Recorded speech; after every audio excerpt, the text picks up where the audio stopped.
undergraduate studies at the University of New South Wales and then joined BT, where she stayed for 5 years before winning a very prestigious Fulbright scholarship, which enabled her to do a very prestigious MBA at the very prestigious Yale University, which is, of course, a very prestigious Ivy League school in the USA. On the count of 3, everyone go, ooh, 1, 2.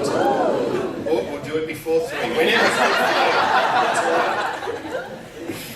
Now, I don't want to make jokes, I don't want to belittle the Fulbright scholarship. It actually is a very highly esteemed grant that has been given out in 155 countries ever since its inception in 1946.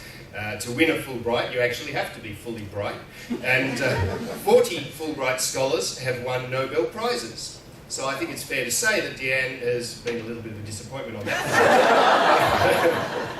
Now, that's just a joke.